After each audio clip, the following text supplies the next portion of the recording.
These concepts are very popular at all times in history. You'll find concepts that appeal to people because they project onto concepts their longings, their needs, their hopes, their dreams, and so on. And so they invest in them a kind of anticipation that these things will benefit them in some way. Now, they often do. I mean, these concepts do get good results at times, but there's always a danger of people reading into concepts things that aren't realistic for the concepts. For instance, the idea of social inclusion is a very common concept these days, but it's very hard to know what it actually means because every human being that lives in a community has their own connection to community. It's a very individual matter, how we want to be in community with other people. So in that sense, we have a different version of social inclusion for each person. Even within your own family, there would be different ways people connect to their community and which niches in community people feel most comfortable in and so on. So in this sense, it'd be very easy for people to read into it their own interpretation of what it means and possibly apply that to other people. So a little bit of precision with what is meant by the concepts can be very helpful. Now, if we went through some of these, and I'd be happy to do that, there'd be some things that I would have concerns about with some of them. For instance, we started out with the concept of self-direction. Now, all people have a will of their own.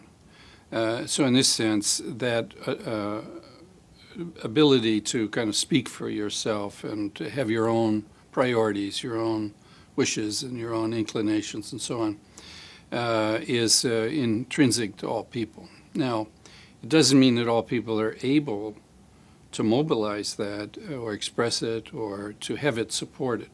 So self-direction is always something that is limited by external factors, but also limited by internal factors. For instance, you'd be less confident about expressing something if it was something you were unsure of yourself. So if you were, expecting everyone to say what they really mean, when in fact to say something may take confidence, then you're limited by your lack of confidence. And so it's very important to take the limitations of self-direction into account, because then you can compensate for the limitations, external or internal. So a shy person might need support with not being so shy. A person that is not familiar with the subject matter might need the support of having things explained to them, and so on. So that the supports around limitations make the degree of self-direction more meaningful and potentially more potent. Even if there is some self-direction, it still can be strengthened over time. So in this sense, we need to think of self-direction not as they say in social science, as a dichotomous variable. You either have it or you don't, but rather what in social science they call continuous variables, which is that you have a little or you have a lot, and there's a continuum from one to the other. So in different dimensions of self-direction, people, again, could have quite a bit of variability. Like in some matters, they're very self-directing, in other matters, very dependent on other people. So in this way, you have to almost personalize self-direction. And as a concept by governments, this is a bit the choice and control thing. People tend to assume that choice and control is just something that comes about because it's declared to be now part of the program. But you have to look very closely at what people do have choice and control over, whether they are supported to exercise choice and control or whether it's resisted. You have to look at whether people's abilities could be strengthened relative to choice and control. Also what, in a sense, what people's different visions for it would be.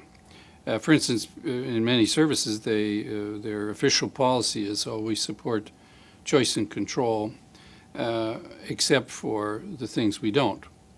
And those may be a very long list of things. For instance, people would say, oh, we're very big into choice and control here at this home because people can go into any room they want, or they can look out any window they want, and so on, and use these as examples of choice and control. But it's a very limited choice and control, because whether you're in the home you even want to be in may not be your choice. Whether the staff you've hired and directed might not be the case, and so on. So you have to kind of go from the slogan of choice and control to the particulars, and the particulars reveal then who's really making the choices, who's really got the control, and so on. So in this way, choice and control is like self-direction. It becomes clear as one looks at how it gets operationalized and how it's supported, and so on. Now, it doesn't mean that with self-direction or choice and control you can't have extensive amounts of it, but you have to kind of support people to be in a position to do that. For instance, there has to be the authority there that rests in the person, and if that authority is not recognized, then the person's say-so really is, is diminished. So is person's personal authority respected, and how does that play itself out? For instance, people would say, well, that'd be fine if, you're very competent and you always made good decisions, then, we're in favor of choice and control.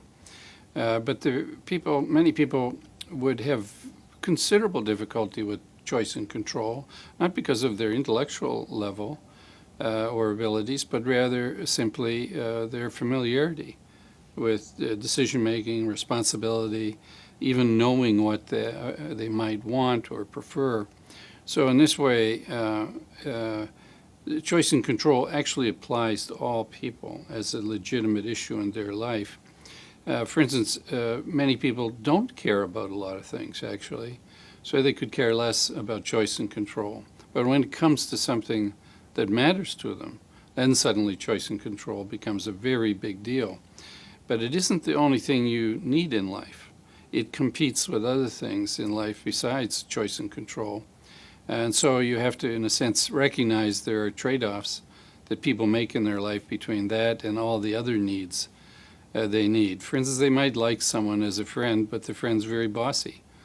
But they still like him as a friend and want to keep them as a friend, so they've kind of put up with the bossiness up to a point.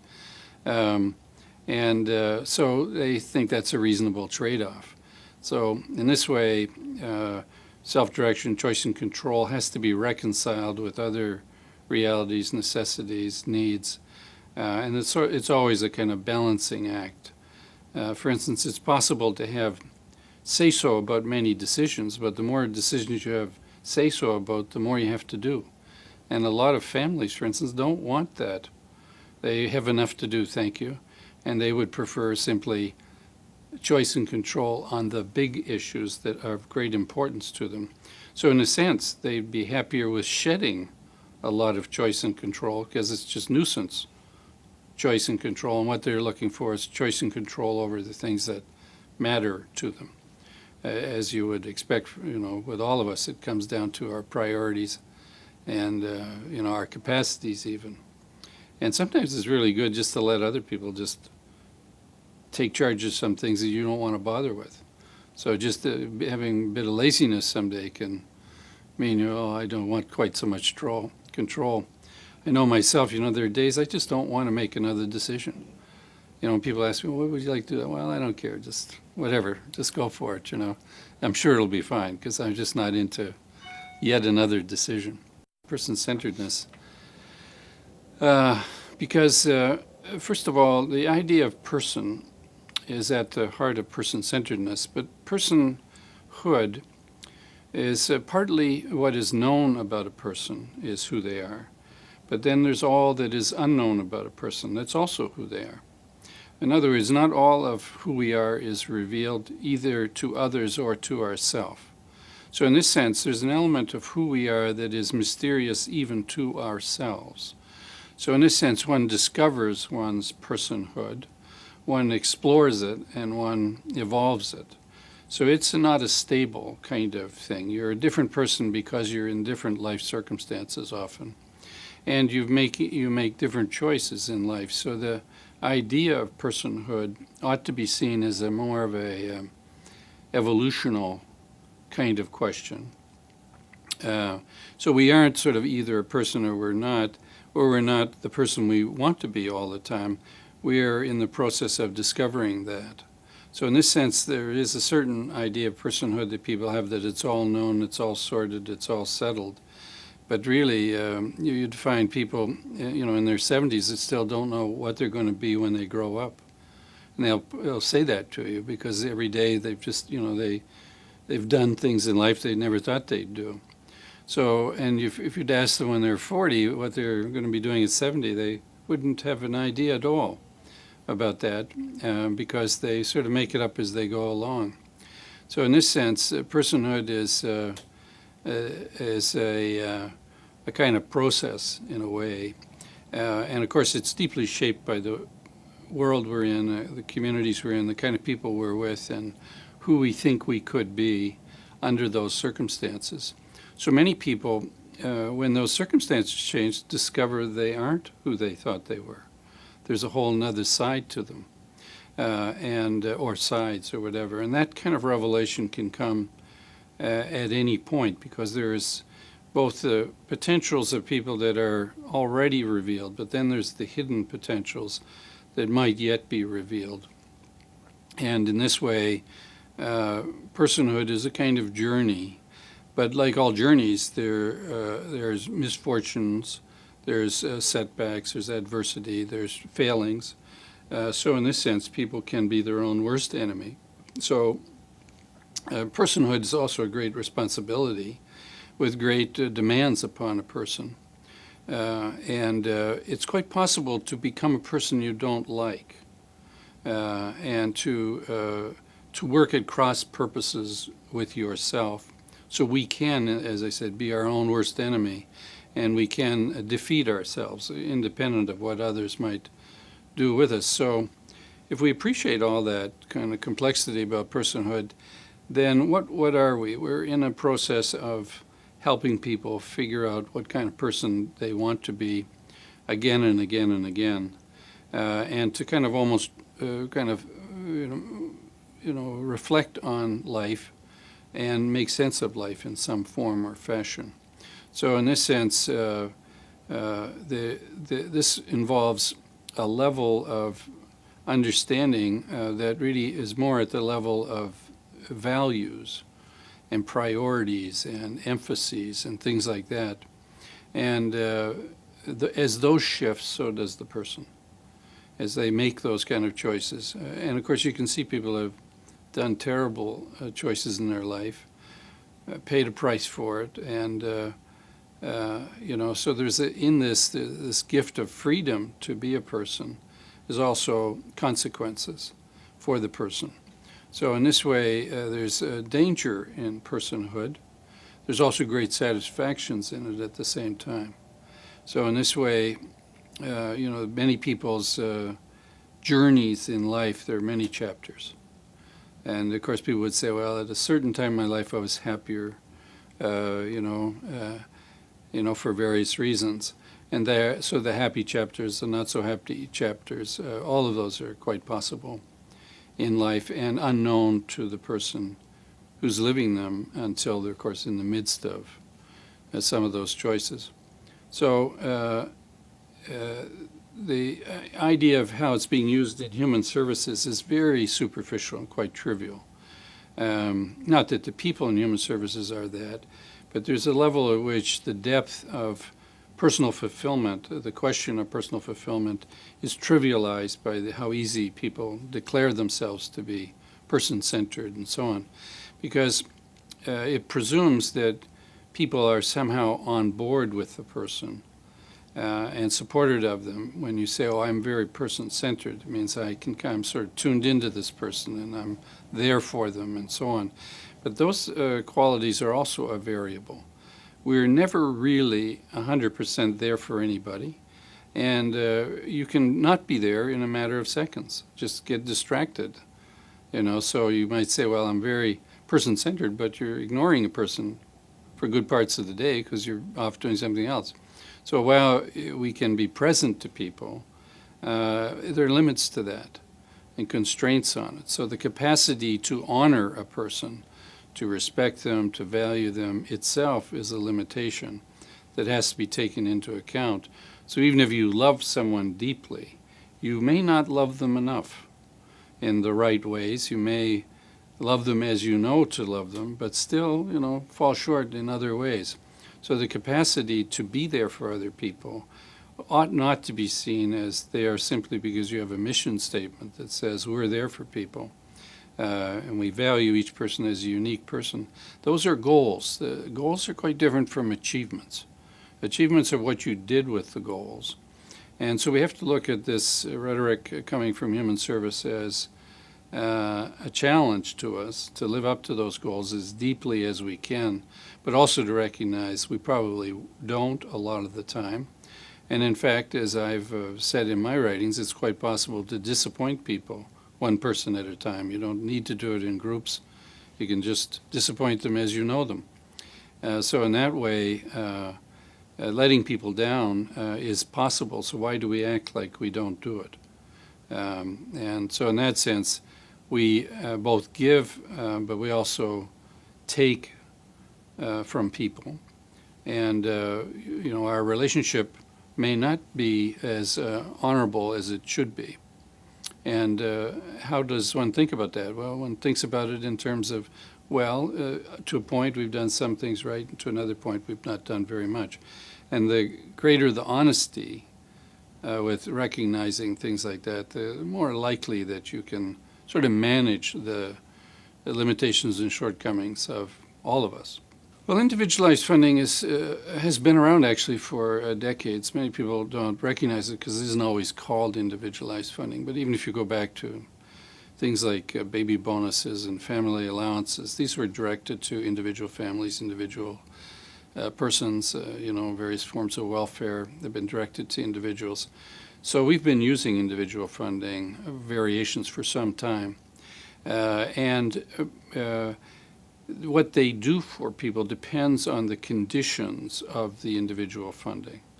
All funding has conditions attached to it, limitations, constraints. It's not like you can just get money typically and there are no constraints on it. It's usually, there are purposes for it and things like that. And again, just the money itself doesn't mean we know what to do with the money. So there'd be many people that use their individual funding to buy vacancies in established programs because that's the easiest, simplest thing, and that's what they do. Other people can take money that's sort of come with very few strings attached and then be very resourceful, very creative with it. And so there's a range of whether people will need help with individual funding in order to optimize its potential. Because in theory, it could be used very creatively. But in fact, a lot of people find it very hard to be creative, particularly on a sustained basis, to continue to be creative day in, day out, unless there's support somewhere in the mix for them. And also what you bring to the table. People may not have a vision for what life could look like, so they will just settle for what they do know. Similarly, they may not get help with some of the challenges that exist to be creative, and so therefore they won't achieve many of the things because they didn't have help once they hit some kind of an obstacle. So individual funding is really a starting point or an opportunity, and the real kind of thing to look at is what other human resources, particularly natural supports, are around people that help them optimize or make the most of individual funding.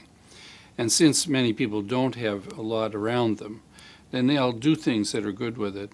But maybe they could still do better if they had more of those kind of supports around them. So individual funding is a door that you step through. It can open up a lot of opportunities, but it doesn't necessarily do that. And a lot of people don't even particularly want the responsibility of individual funding as well. So you'll find quite a variation in how people use it. And of course, in different systems, how it is administered creates a kind of context or limitations or constraints and so on. So it'd be unwise to equate one form of individual funding with another.